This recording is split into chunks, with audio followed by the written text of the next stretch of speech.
Hey there, Amplifiers. Thanks for tuning in. You know, one of the coolest things that can happen is when you connect with awesome people and they bring awesomeness in your world. And it happens every day. But far too often, we connect with people and then we lose connections with people. And at the end of the day, isn't that what business is made up of? People. It's about connecting. And one of the great ways to connect is to build a community. And our guest today is a rockstar professional when it comes to building successful communities. He is the founder of Roundtable Labs. He is the quasar cowboy, the advisor to the advisors. And I'm really excited to have him on today. Is none other, if you haven't guessed, just from his picture or his name, the fabulous Richard Roppa-Roberts.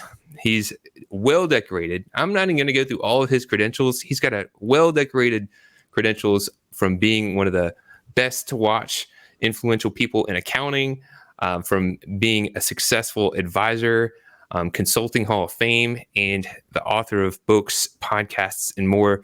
Richard, welcome to Growth Amplifiers. Thanks for joining us today. Thank you for having me. I hope to live up to that introduction. That was quite an introduction. Thank you so much, Kenny. Well, I appreciate you guesting with us. I saw you live for the first time at QuickBooks Connect, my first QuickBooks Connect. Yes, I was like, QuickBooks Connect? Yes, that's what it was. And it was really cool to see you take what I've experienced visiting one time in Roundtable Labs, this wonderful community, and you facilitated a live session of Roundtable Labs. But before we get into that meat, for those who may not be as familiar with you and your background, if you wouldn't mind indulging me, I'm going to put you on the spot.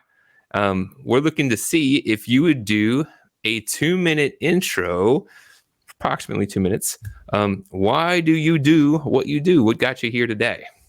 Oh, very interesting question. I like it a lot. There's a lot of layers. It started out as a means of survival. I moved to Palm Springs and was laid off from my job the day after my house closed.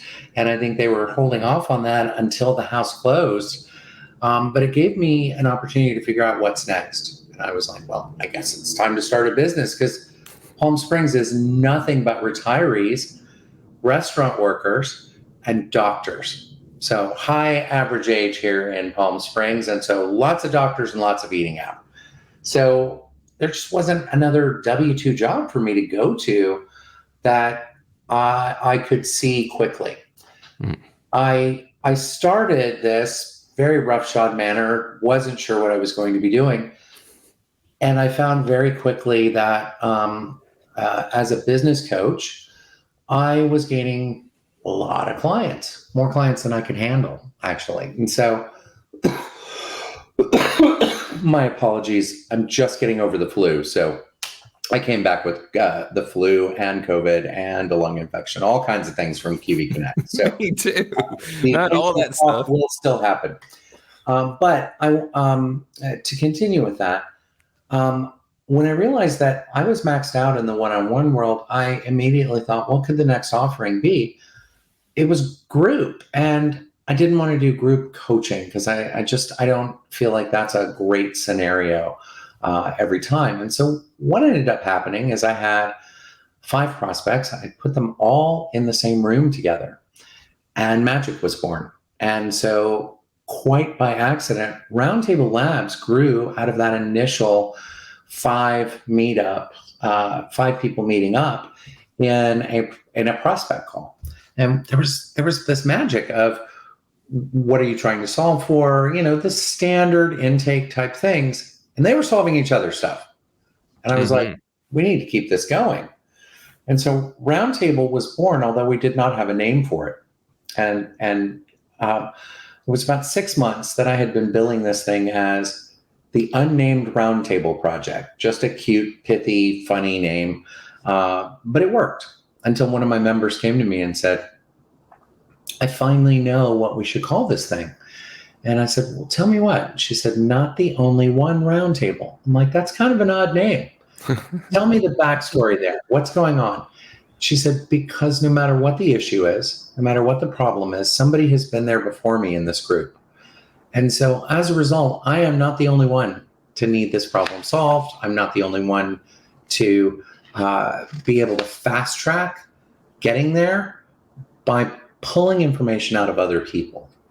And so Not the Only One Roundtable was born. And that was our only roundtable for the first 6 years, maybe five and a half.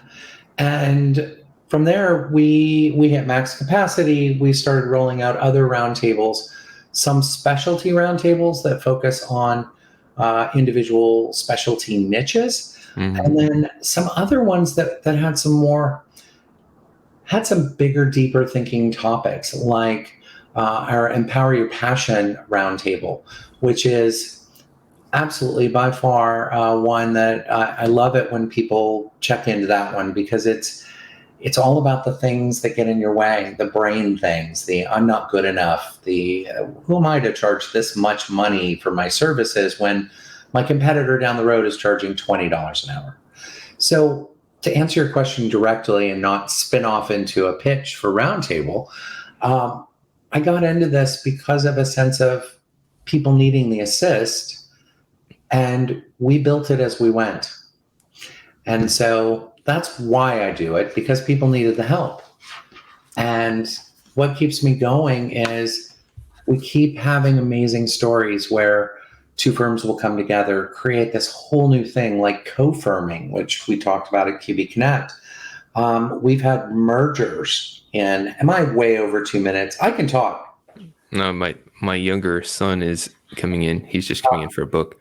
No worries. They're off for always want to encourage young kids to read. So yay, that's a good thing. All right. So why I do what I do, because I saw the results that were happening. You know, we can all go to a webinar, but a webinar is talking at you, not with you. There might be 5 minutes for questions at the end, or questions as you go in a chat. Roundtable, though, is interactive. It's not a talking head that is espousing their beliefs. We look at issues from all sides, and there's often more than two sides. So take a topic like hourly billing versus fixed fee billing. Instead of just saying, this is the way that the experts tell us how to do it, we dig into why people are making modifications to what the experts are saying. How are they making it work in their firm? Are they tracking time? Are they not tracking time? We dig into as many topics in each session as humanly possible. So we're not expanding the topic with a lot of fluff. We're getting down to the answers. And then when we're done, we move the stage to a completely different topic that may be unrelated, but it's always about solving for the need of the day. So somebody somewhere in that group has asked, can we solve this issue today? Nothing brings me a bigger smile than solving those issues. I love that. You do spark people to tap into their inner greatness, and it's a great way of facilitating discussions. As we get into the big three of this interview, one thing we're talking about is why community. I even put in the notes, community beats content, and that could be a debated point, but I think it does in today's day and age. Number two, how to begin. What are some things that someone might be able to do to begin a community if they realize, hey, this is something I'm interested in, but I don't know where to start? And then you probably could tell us maybe some things to avoid, whether you've tried some things or you know some others that have tried some things, and some things that they could avoid. And then make sure that you stay tuned into the end as we pick Richard's mind for some of his top picks. So if you haven't done so already, you're new to this channel, make sure that you subscribe. We're always looking to amplify, and we're going to be getting into right now why does community beat content in today's day and age? And Richard, I'd love to get your input on the value of community and why it's so vital and why people should be paying more attention to that. I believe that there's a good balance to be achieved between content and community. looking at Lissio's content program of the Grove, which is completely free, and it is hundreds upon hundreds upon hundreds of articles and videos and all the things that make up the great content that is put out by the community. A lot of content, though, is very self-serving. It's about buy my product, buy my book, buy my thing at the end. And I was tired of watching webinars that took a topic that could be talked about in 10 minutes and pushing it to an hour to fill that time slot to make it worthy of the people's time and attention. I also noticed another trend of, well, if I can't be there, they'll send me the recording, which in survey after survey after survey of our members, nobody watches those recordings. Nobody watches those recordings. How many of you watched Kenny? Be honest. Usually not very often. It just may, if it's really, really a critical thing that I was really wanting to find out, maybe. But 9 times out of 10, if you say you're going to go to a meeting, you don't show up for it, you're not going to watch the recording. Exactly. And so I realized there was a big administrative lift on that kind of thing. So one of our core tenets is you have to be there to participate. But going back to the initial question, why?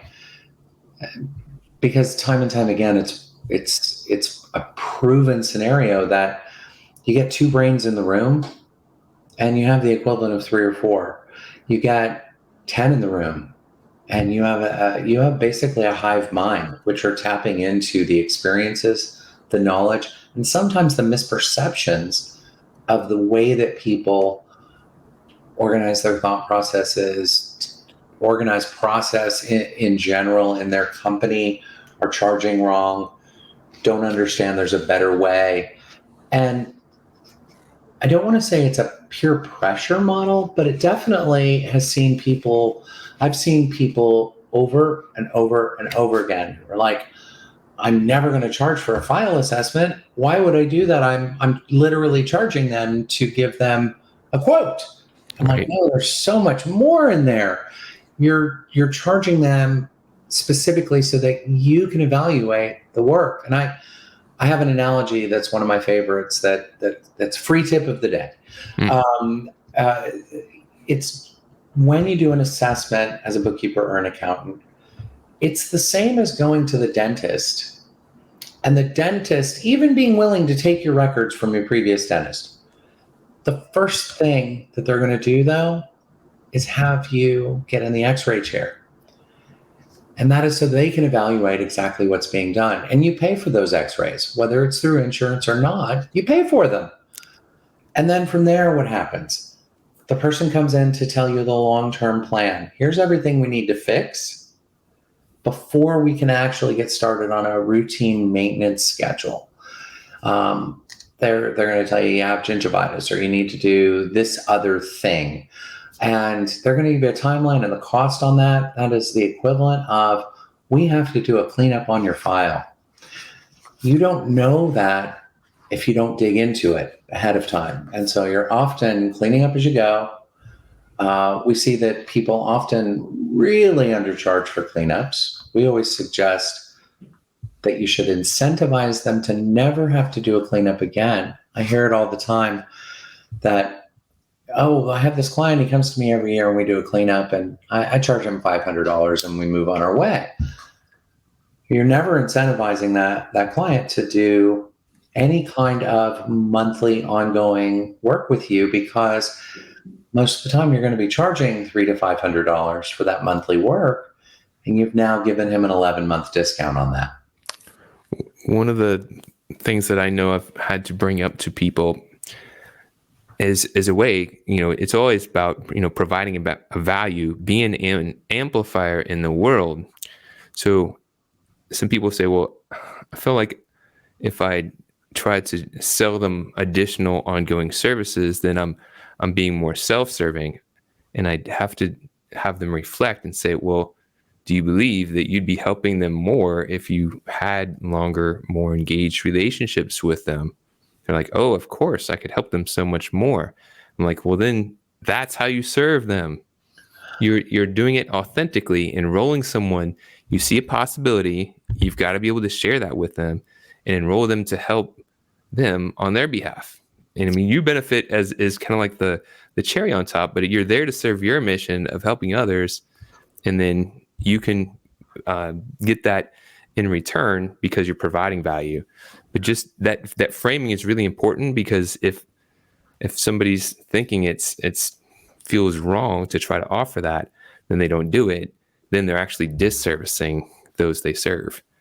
I actually encourage people to, when they're scoping out an engagement, oftentimes we'll see in such engagements, hey, this price is valid for a year. I encourage people to actually say, we should be able to talk about price increase and service increases at any time. In fact, once we get past the cleanup, we start the monthly bookkeeping, we may find that down the road, we want to change service providers or change payroll providers or create a whole new thing for any particular client. So being able to have those discussions without the barrier of, well, I've got a one-year contract in play, and it renews in January, and I'm always busy in January. So they've been at the same price for 5 years. That's poor planning, and it's poor planning in such a disastrous manner to say this is the only month that we can increase the price. I watch people every day who are 3 years behind on bringing their clients current to just a current level of pricing. Another pro tip, we may not save them all for the end, but another pro tip is don't price for today. Price for 6 months from now, and also always include, if you're doing fixed, I suggest always including the unknown cost. So, for instance, you may have extra meetings. You may find that they want to do, that they're very communicative. So it's 3 to 10 emails a day, or 3 to 10 Slack messages a day, or whatever your communication method is, but they're outside the average and the norm. And so being able to price them potentially 6 months from now, then you're not regretting the price that you chose 6 months ago. And the way that I suggest looking at that is, if you've got to look at their books and you know that they've grown on average 20% every year, if you're pricing for what the work would cost today, in 6 months, you're behind. Right. That is a looking ahead. So like you mentioned, you don't want to paint yourself back into the corner.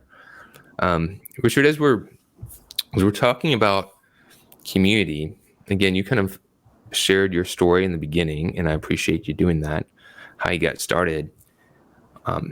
You ran into this realization of you can only service so many people, and you needed to think about creating a different model, a different way. And that's one of the challenges that a lot of people that been connecting with and helping are running into. They're maxed out. They become their own bottleneck, and they need to be doing things in a different manner. And they get so busy just catching up with the whirlwind, they can't think about doing new things.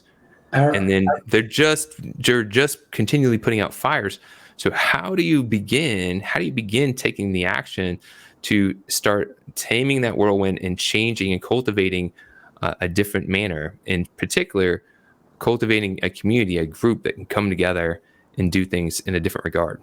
Several of our members have created their own communities for their clients, for other accountants, and I encourage that, because it is not about just come to my community and be a part of this. It's about encouraging people to do what they need to do to further their initiatives in their business and in their lives. So I still support every one of those communities that have been an offshoot that I have nothing or very little to do with, because they're important. If you feel it is a need for your clients to have their own community, I encourage that 1,000%. So how to get started? First, you have to recognize, is there a need?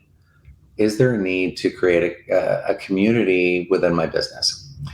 But there was several layers to the question that you asked. So I want to also, they've maxed out their time.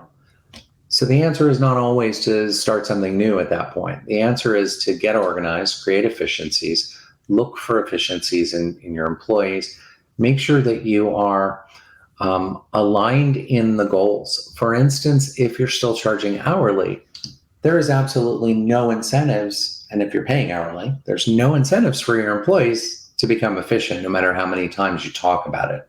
Mm-hmm. Efficiency, though, when they understand it, because what they hear when you say, we need to get more efficient, is less hours that they're going to get paid for. So more work, less hours. No, it's about creating a model of repeatable scenarios that can be done over and over again so that you can take on more clients, have the amount of hours that you want your people to have. So I always start with, and we actually, our very first second roundtable, that didn't make a lot of sense, but when we added a secondary roundtable, past not the only one, the first one was called Get Out of Your Own Way.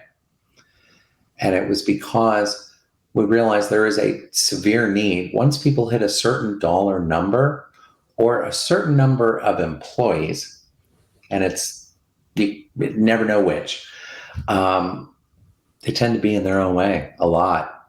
I'm still the only one that can do onboarding because I am the one that can do it the best. And you shouldn't hire people that you don't trust to do things the right way. So recognizing that your employees have talent, oftentimes, just like the business owner themselves has talent, because 99 times out of 100, they worked in a W-2 environment and they had a boss who wanted to hold on to the important stuff and just wanted the mundane done by the employee. So there was never room for growth. There was never an opportunity to share ideas and how do we become more efficient, et cetera, et cetera. So one of the key principal concepts, that roundtable has changed its name because our original host of that went off and created her own community. And she actually has a podcast launching next month. I'm super excited for her. Her name is Anna Reddy. And our new host of what is now called Cultivation Through Accountability is Alexis Sadler. And she is one of the best out there. This is kind of our premier roundtable. It's business owners who've hit that stage where they no longer can handle all the work. They have employees, they have structure, et cetera, but they're always in their own way. And so it's about creating accountability for getting out of your way and recognizing that it's possible. And that a great story that I have. One of our members, when she first met me, she said, my only goal is to get a day off in the near future. The typical overworked, maxed out business owner of an accounting firm. She was constantly in this 7-day-a-week phase of running her business. We hired her through what I thought at the time was a backwards model. An accounting manager, even before she had bookkeepers to work with. And that was because the accounting manager then took on the role of setting up repeatable processes for individual clients, all the back-end work that needs to be done to allow her to take that day off. Knowing that these things are coming and they're in motion and in play so that we can expand. I think she's 9 or 10 times larger than she was prior to that date. And she actually is also running a roundtable specifically around employment issues and management training. And those roundtables are all under the name Dream to Team, because I've been dreaming about getting it and now I want a team. And that host, I want to give her a shout out because she's amazing, is Angela Main Roberts of Main Accounting. And that roundtable has been open for 3 months and it is maxed out almost on how many people we can have in it because it's that popular of a topic. Holding yourself accountable, getting out of your way, and doing things the right way. It makes a lot of sense. There's a lot of tunnel vision we can get when we're in the thick of it. Yep.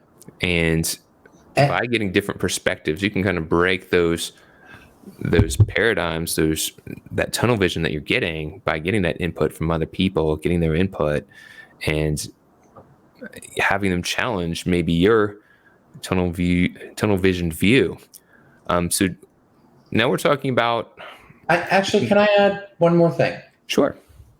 So my own experience, actually, 2023 is going to be the year that I actually lean on the community for me.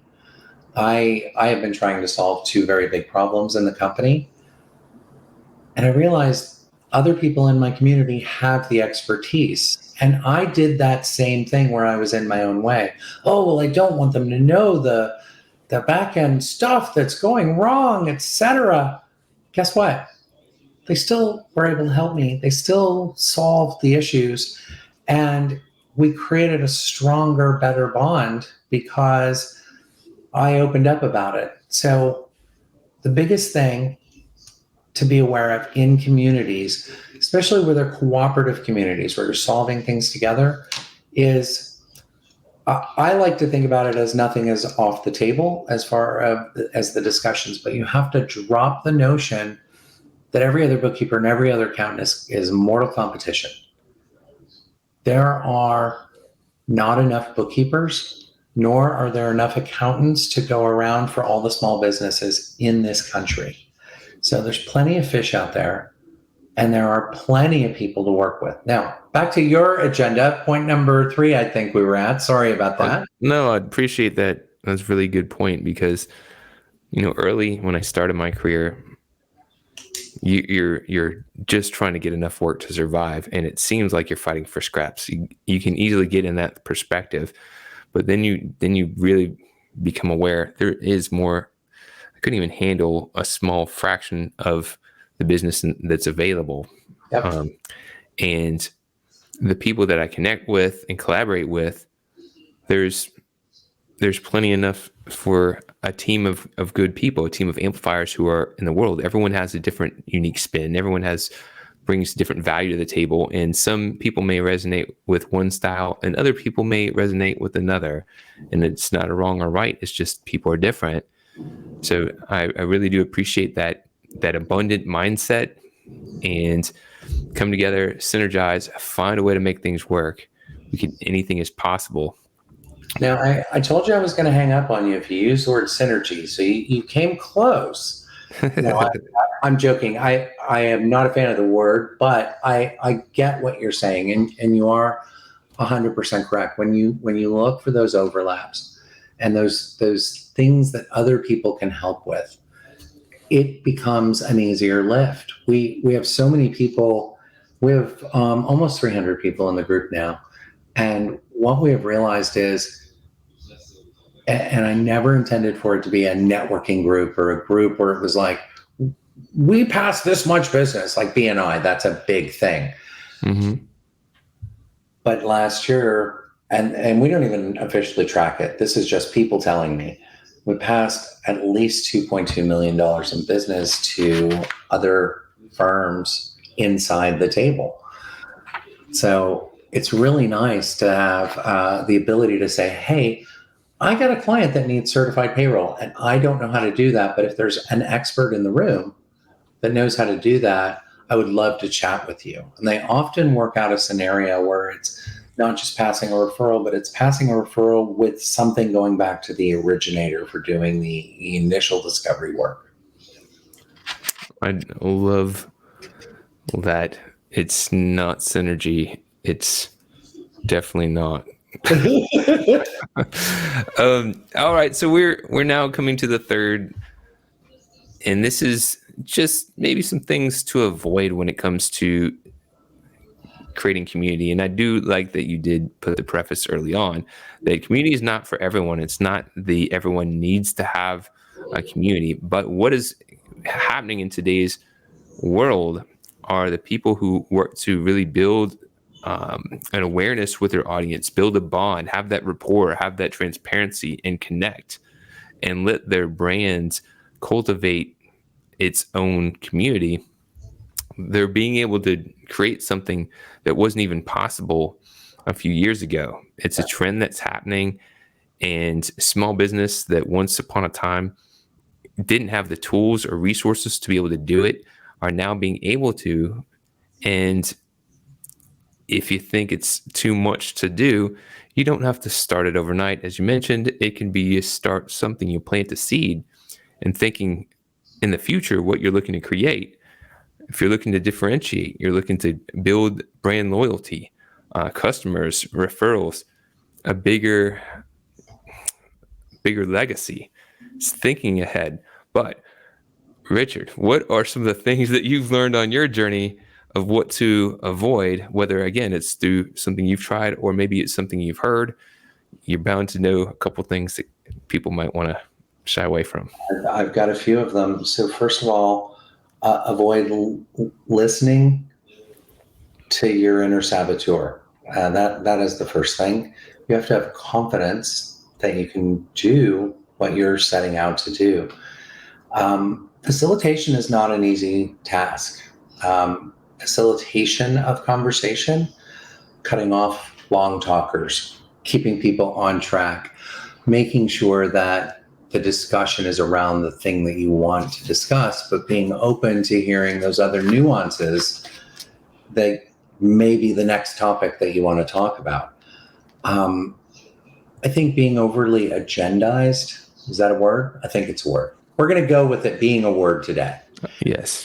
So being overly agendized, i.e., we're going to do intros for the first 7.5 minutes. Then we're going to talk about this for 20 minutes. Then we're going to let it flow. Let it happen the way that it should. Community is about give and take. It is not about the person who has the mic being the only person that has the mic. I think that's one of the biggest differences. I see a lot of things out there called roundtables, a lot of them. Many in the accounting space, many in the non-accounting space. But what they in fact are one person talking about their beliefs and giving the room 5 to 10 minutes at the end.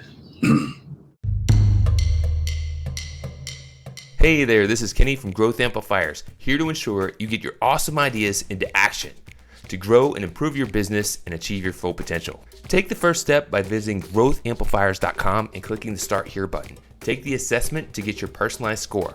Then select from free resources to learn how to improve your score. Don't wait. Be proactive and take action now by visiting growthamplifiers.com and clicking the Start Here button. And always keep on amplifying.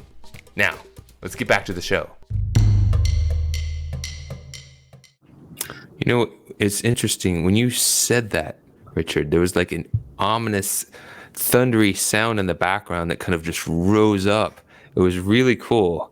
I don't know if you timed it, but that was I did not. I actually, so quick side note, Palm Springs, California was built because in the old Hollywood studio days, the contract players could not be more than 100 miles city hall to city hall away from Hollywood. Mm-hmm. And city hall to city hall in Palm Springs is 99.9 miles away. This is the furthest destination they could get away to. And so everything was built around the airport, which is directly across the street from the city hall. And so everybody is in the flight path here. And that was a giant plane that was taking off, because usually my house is rather soundproofed and you don't hear the planes, but that one even shook the walls. It was loud and thunderous. So I wish I could have timed that, but unfortunately I had nothing to do with it. That's a cool little interesting fact. And I'm going to put you now on the hot seat for the advisors picks, my friend. So this is kind of like off the cuff, quick answer sort of thing. And just saying you can give a shout out to something that you think is helpful, preferably not something that's everyone would just run to it. Maybe something that's a little bit lesser known. Okay. And the first thing we're talking about is a productivity tool. And if you have something else that's like, well, it's not a productivity tool, but it's a cool tool, something you'd like to share, cool tool or software, just feel free to shout it out and we'll take a note. I'm going to shout out 4 actually, because when I saw it, I was like, oh, I know exactly what I'm going to talk about. So the first one is any combination of 2 of these, because 2 of these apps are actually competitors, and they are in our apps roundtable, and they work together on features and all the things, and keeping the products separate, but encouraging, if somebody isn't right for one, they send them to the other with a warm introduction. But Liscio, Financial Sense, and Keeper are 3 of the best productivity tools that I know.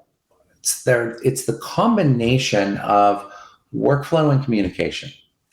So workflow, Financial Sense is a workflow tool. Keeper is a month-end tool. And Liscio is a communications tool. Now, all 3 of the tools have communications, but Liscio, by far, that's their main focus. I always say when you're picking out productivity tools, you want to look at what the main focus of the app is, not the sideline features. Right. Okay. So those are the 3. And then the 4th one is one that I just discovered, and I am thrilled to be using it. It is an app called Anchor. And the reason that I love it is because they take care of renewals and charges and all of that.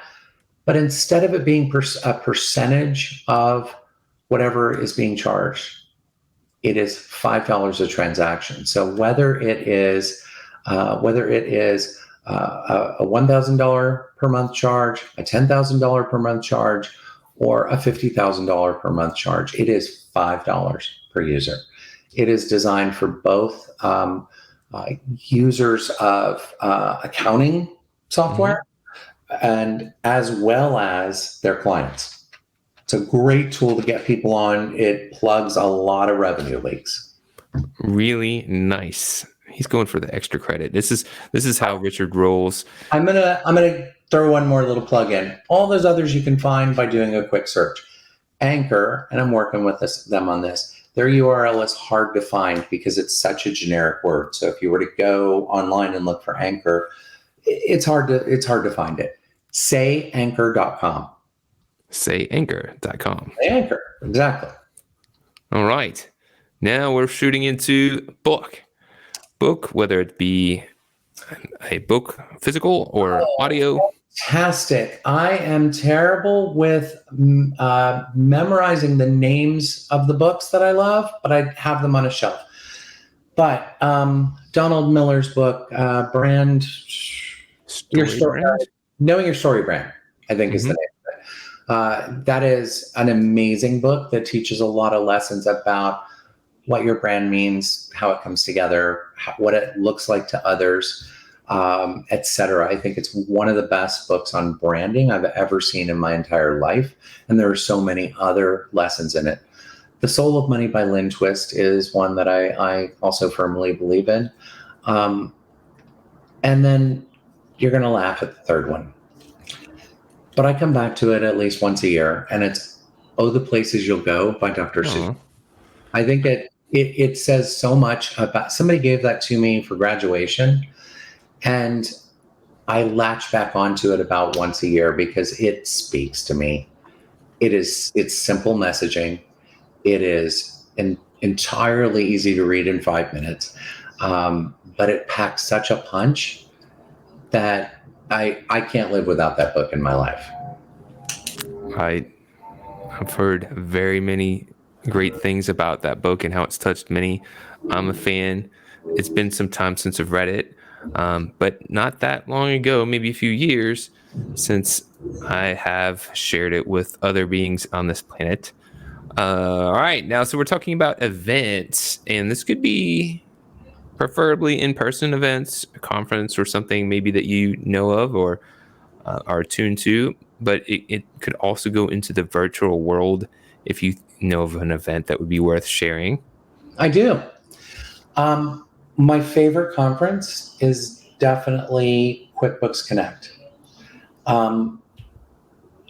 I love it for many, many reasons, but I feel like it is where you are going to meet and see some amazing minds and brains and thought processes. I like the way that they have laid out the conference, and I think that Intuit really does it right. The next one is, and that is an in-person event. We just got back from it in December. In fact, Kenny, you took the very first picture of all the pictures that I have on my camera roll at that conference. And it's one of my favorites. So thanks, because it was after, so we've been doing Roundtable for 8 years. And that was our very first live in-person session ever.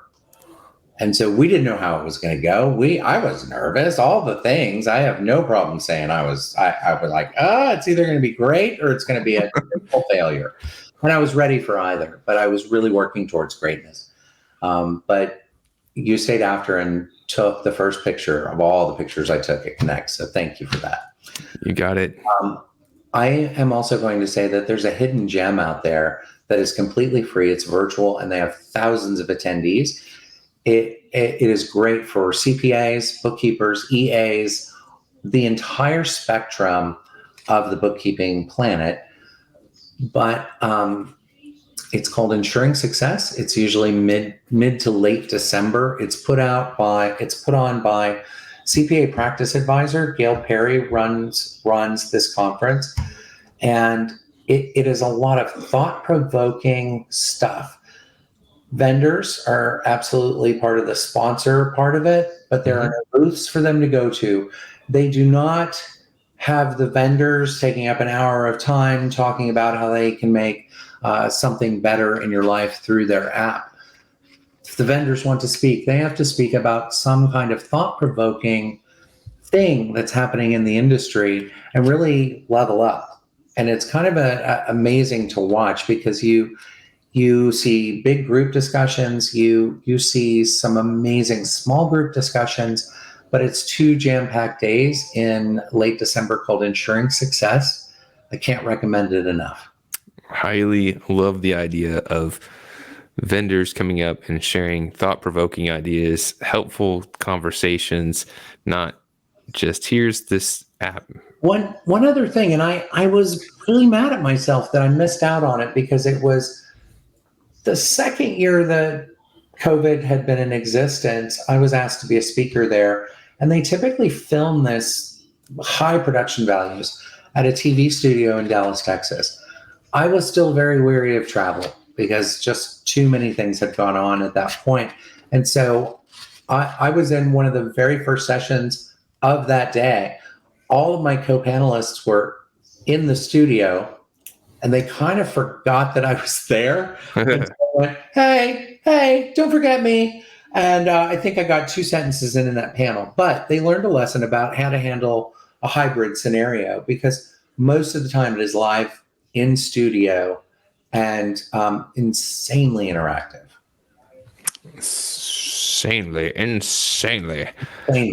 I love that. We're going on to 4 or 5. This is a show, so it could be a YouTube channel, a podcast show, a TV show if you think of one, just something that you may tune into. You may say, hey, this is worth checking out. I don't watch a lot of TV or videos.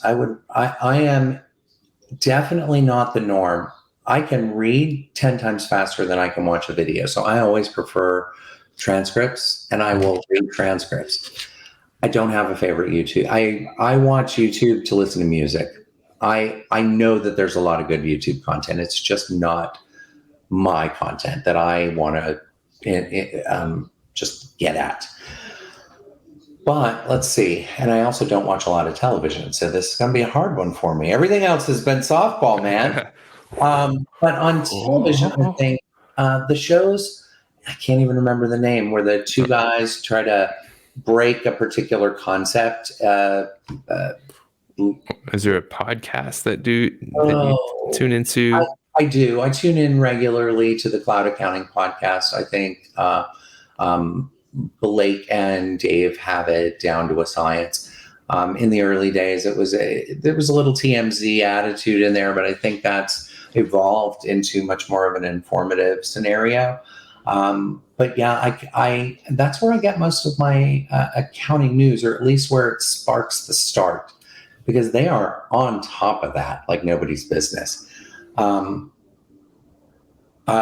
before, so again, I wish I could remember the name of podcasts. I listen to podcasts, but they're truly just next up on my playlist, and so I don't think about them. But what's the one? This is how it's built. Again, the names escape me, but I know the content. Mythbusters was the TV show. Sorry, I get a lot out of Mythbusters. It teaches me how to critically think. And I'm actually writing a book on critical thinking, so I've Really been cool. for that. Yeah, yeah, on this one, I'm stumped on names, and I'm sorry.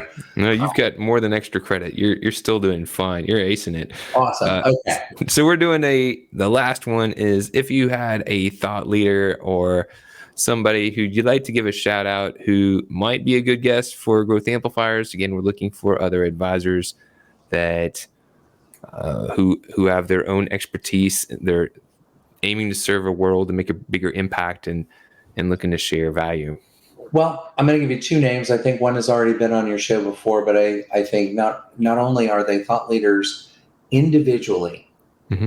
but coming together, they've amplified it 50 times. And that's Tanya Schulte and Dave Kirsting. Dave is a name that you probably haven't heard of yet, but he is getting out there more and more and more. Yet is key. By this time next year, I think everybody will know his name. He is really ramping it up. He's been on probably 10 or 15 Lisio webinars. He's starting, he did one for Financial Sense with me. He's starting to do quite a bit more public facing. Mm-hmm. But when it comes to critically thinking, the combination of Tanya Schulte and Dave Kirsting and myself, I think, make an amazing combo. But together, they have really honed in on and perfected this. And I don't want to say perfected, because nothing is actually ever perfected. They're still honing in all the things on a very consistent and regular basis. But they're doing a concept called co-firming, Mm-hmm. which I don't think a lot of people are doing. And it's different, and I don't want to describe it incorrectly, so I'm just going to stay at a 50,000 foot view. But co-firming is about two firms coming together in what might be a typical scenario where, hey, we're going to sub out some work to this firm, but we still own the contract. It's not that.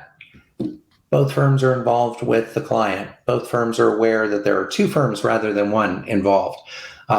They make decisions together. They're able to really work out scenarios where the best person is doing the work rather than the assigned account manager is doing the work, because they have the resources of both of their companies.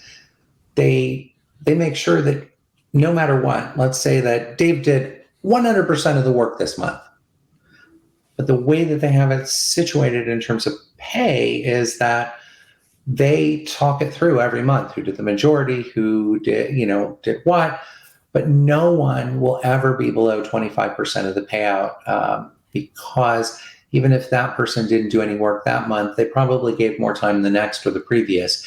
And so there was a reason.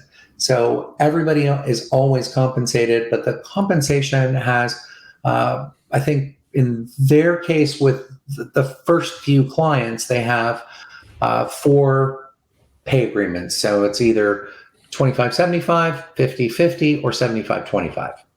And it has been working well for well over a year, like enough to where we want to bring this to the rest of the world to talk about. So I think that a combination of the three of us would be a great next idea. Ooh, that's pretty cool. Yeah. I like that one. And I was at the live roundtable to hear more of that from both parties. And I must say, I really did appreciate how they were sharing that feedback and how they were able to cultivate that relationship, because it does take trust, right? What I like your role in there, it was helpful to have a guide to help them to figure out a way to find that common ground. I I help them find the common ground by asking the questions that they weren't going to ask each other because they were nicing each other to death. And so I was asking the questions like, let's talk about a breakup agreement. Let's treat this like a prenup. What happens to the economics if the client doesn't want one of the firms in any longer? What about if the client comes to one of them and says, I have a referral for you? Then how do you keep the hard feelings from happening? All of those things we covered right up front so that they have a framework that's more than, okay, let's do this thing.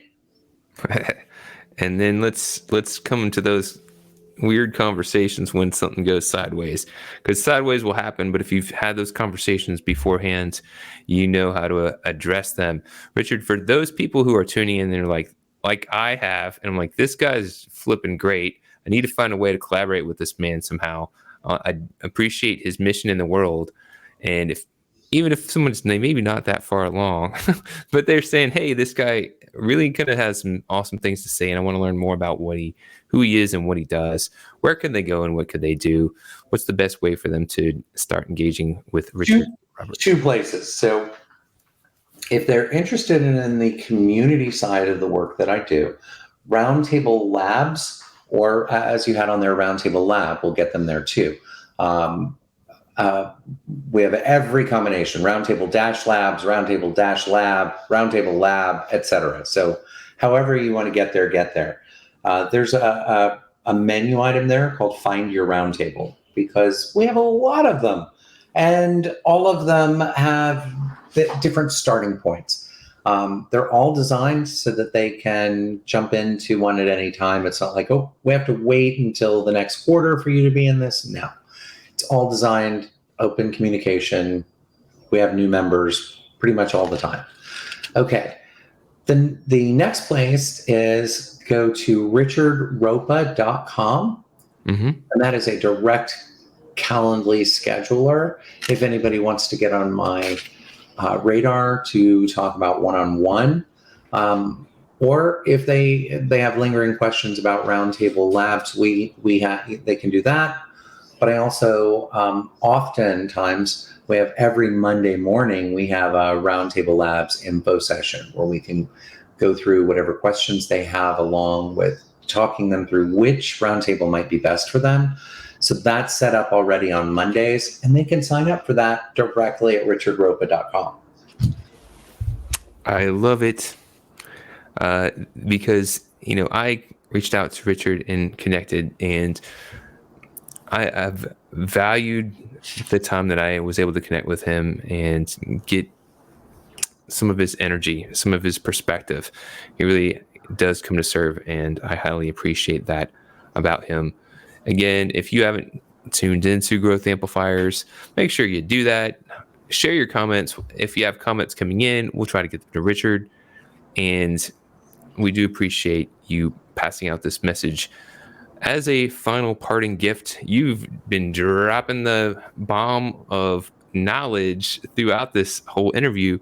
One of the traditional things that we have is the way we end segments is if you could just share something that you've learned on your journey that may be helpful for someone on theirs. Doesn't have to be related to anything that you do or an industry, just a life lesson that you've learned. That would be great. Closing thought. I have two. As always, I'm going to do extra credit. So the first one is, whenever you're talking with prospects or clients, make sure to have a couple of minutes about the personal. You have something in common with everybody, even if it's just that you're human. So talk to people as if they're people and not just prospects, because that's where relationships start, is when you get them talking about themselves and then you get to talk about yourself. That's how relationships are formed. The second one is, don't be afraid to try out something. Like I said, Roundtable Labs was nothing I had on paper. It happened by accident. It was something I wasn't planning for. And I was agile enough to recognize there's an opportunity in this. and course correct along the way. And I'm going to be very honest. I didn't know what to charge at the beginning. I was undercharging for all of that. So course correct and adjust as you go. And don't be afraid to try new things. And don't be afraid to be yourself in front of the people that you need to keep you sane. I have a wide circle of people that are in my gravity well, but I have an inner circle that I reach out to for, hey, is this a good decision? Is this something I should be doing? What do you think about this? And oftentimes it's, hey, you should take that to the bigger circle rather than this mini board of advisors I work with.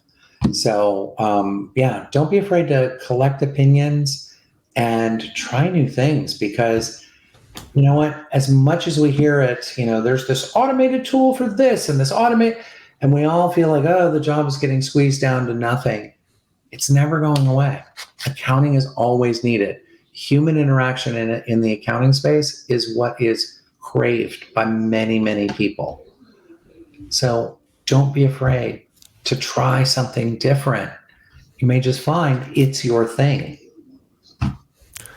Richard, thank you so much for your time, for being the amplifier in the world you are. And thank you for tuning in. Appreciate you. We'll catch you on the flip side. To show your support, take a moment to amplify this message by sharing it online. To connect with me or gain more business growth insights, visit www.growthamplifiers.com. Thank you for your support.